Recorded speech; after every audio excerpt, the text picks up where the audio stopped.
ದಿನಾಂಕ 28/1/2025 ನಮ್ಮ ಅರಕೇರಿ ತಂಡದಲ್ಲಿ ಒಂದು ಮರ್ಡರ್ ಆಗಿರುತ್ತೆ. ಅದರಲ್ಲಿ ಸತೀಶ್ ರಾಥೋಡ್ ಅಂತಂತೇಳಿ ಒಬ್ಬ ವ್ಯಕ್ತಿ ಮೃತನಾಗಿರ್ತಾನೆ.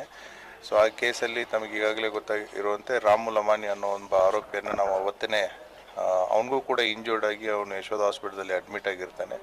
ಸೊ ಆ ಕೇಸಲ್ಲಿ ನಾವು ಫರ್ದರ್ ಇನ್ವೆಸ್ಟಿಗೇಷನನ್ನು ತಗೊಂಡಾಗ ಅವತ್ತಿನ ದಿನ ಈ ಸತೀಶ್ ರಾಥೋಡನ್ನು ಹೊಡೆಯೋದಕ್ಕೆ ಈ ಅಕ್ಯೂಸ್ ನಂಬರ್ 1 ಮತ್ತು ಅಕ್ಯೂಸ್ ನಂಬರ್ 2 ಸುಭಾಸ್ ಅಂತ ಏನಿದ್ದಾನೆ, ಇವರಿಬ್ಬರು ಬೈಕಲ್ಲಿ ಬಂದು ಅವತ್ತಿನ ದಿನ ಅವನನ್ನು ಓವರ್ಟೇಕ್ ಮಾಡಿ ಅವನ ಮೇಲೆ ಒಂದು ಫೈರ್ ಮಾಡಿರ್ತಾರೆ.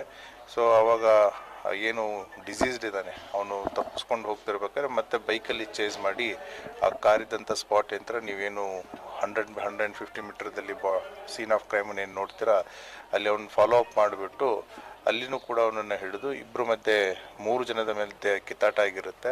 ಆ ಸಂದರ್ಭದಲ್ಲಿ ಏನೀಗ ಅಕ್ಯೂಸ್ ನಂಬರ್ 1 ಇದ್ದಾನೆ ರಮೇಶ್ ಲಮಾನಿ, ಸೊ ಅವನಿಗೂ ಕೂಡ ಕಿವಿ ಕಟ್ಟಾಗಿರುತ್ತೆ ಮತ್ತು ಹೊಟ್ಟೆಗೂ ಕೂಡ ಸ್ಟ್ಯಾಬ್ ಇಂಜುರೀಸ್ ಆಗಿರುತ್ತೆ. So at the same time Satish Rathod ಕೂಡ ಅವನಿಗೆ ಮುಖದ ಮೇಲೆ ಕಲ್ಲು ಮತ್ತು ಚಾಕುವಿನಿಂದ ಇರಿತ ಮತ್ತು ಗುಂಡೆಟು ಕೂಡ ಬಿದ್ದಿರುತ್ತೆ. ಸೊ ಆ ಹಿನ್ನೆಲೆಯಲ್ಲಿ ಅವರಿಬ್ಬರನ್ನ ಅರೆಸ್ಟ್ ಮಾಡಿರುತ್ತೆ. ಫರ್ದರ್ ತನಿಖೆಗೆ ಒಳಪಟ್ಟಾಗ ಇನ್ನೂ ಇಬ್ಬರು ಅಕ್ಯೂಸ್ಡ್ಗಳು ನಮಗೆ ಬರ್ತಾರೆ. ಅಂದರೆ ಇವರು ಕಾನ್ಸ್ಪಿರಸಿ ಮಾಡಿರ್ತಾರೆ.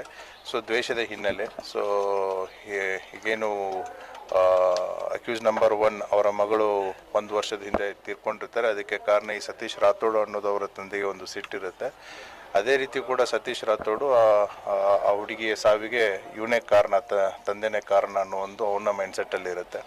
ಸೊ ಆ ಹಿನ್ನೆಲೆಯಲ್ಲಿ ಅಕ್ಯೂಸ್ ನಂಬರ್ 3 and 4 ಇವರಿಬ್ಬರು ಏನು ಮಾಡ್ತಾರೆ, ಮತ್ತು ಅಕ್ಯೂಸ್ ನಂಬರ್ 1 and 2 ಇವರಿಬ್ಬರು 4 ಜನ ಕಾನ್ಸ್ಪಿರಸಿ ಮಾಡಿ ಅಕ್ಯೂಸ್ ನಂಬರ್ 3 and 4 ಈಗೇನು ಅಕ್ಯೂಸ್ ನಂಬರ್ 5 and 6 ಇದ್ದಾರೆ, ಸತೀಶ್ ಸುರೇಶ್ ರಾಥೋಡ್ ಮತ್ತು ವಿಜಯ್ ರಾಥೋಡ್ ಇವರಿಬ್ಬರು ವೆಪನ್ನ ಸಪ್ಲೈ ಮಾಡಿರ್ತಾರೆ.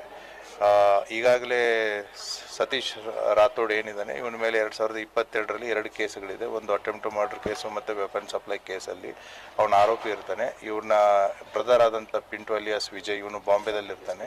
ಇವರು ಮಧ್ಯಪ್ರದೇಶದಿಂದ ವೆಪನ್ ತಂದು ಕೊಡುವಂಥ ಒಂದು ಹಿನ್ನೆಲೆಯನ್ನು ಈ ವ್ಯಕ್ತಿ ಈಗ ಏನು ಸತೀಶ್ ರಾಥೋಡ್ ಇದ್ದಾನೆ ಅವನು ಸುರೇಶ್ ರಾಥೋಡ್ ಇದ್ದಾನೆ ಅವನು ಈ ಹಿನ್ನೆಲೆ ಇರುತ್ತೆ.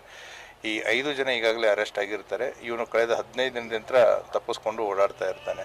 ಸೊ ಇವತ್ತಿನ early morning based on the intelligence input ಪೊಲೀಸರು ತೊರ್ವಿ ಅಥವಾ ಚೆಕ್ ಪೋಸ್ಟಲ್ಲಿ ಇವನ ಬಗ್ಗೆ ಕಾಯ್ಕೊಂಡು ನಿಂತಾಗ ಸೊ ಪೊಲೀಸರನ್ನ ನೋಡಿ ತಪ್ಪಿಸ್ಕೊಂಡು ಹೋಗೋ ಟೈಮಲ್ಲಿ ಪೊಲೀಸರು ಅವರನ್ನು ಬೆನ್ನತ್ತಾರೆ. ಸೊ ಪೊಲೀಸ್ ನಮ್ಮ PSI ಆದಂಥ ವೀರೇಶ್ ದೊಡ್ಡಮನಿ ಮತ್ತು ಪವಾರು ಮತ್ತು ಇನ್ನೊಬ್ಬ ಸಿಬ್ಬಂದಿ ಇದ್ದಾಗ ಪೊಲೀಸರು ಮೇಲೇ ನೈಫ್ ತೊಗೊಂಡು ಅಟ್ಯಾಕ್ ಮಾಡ್ತಾನೆ. ನಮ್ಮ PSI ಮತ್ತು ಒಬ್ಬ ಕಾನ್ಸ್ಟೇಬಲ್ ಪವರ್ಗೆ ಇಂಜುರಿ ಕೂಡ ಆಗಿದೆ. ಆ ಹಿನ್ನೆಲೆಯಲ್ಲಿ PSI ಅವರು ಅವನ ಗಾಡಿಯಲ್ಲಿ ಗುಂಡು ಹಾರಿಸಿ ಅವನನ್ನು ತಡೆಯೋದಕ್ಕೆ ಹೇಳ್ತಾರೆ. ಆದರೂ ನಿಲ್ಲಲ್ಲ. ಆವಾಗ ಅವನ ಕಾಲಿಗೆ ಒಂದು ಗುಂಡು ಹಾಕಿ ಅವನನ್ನು ಕೂಡ ಸೆಕ್ಯೂರ್ ಮಾಡಿದೆ.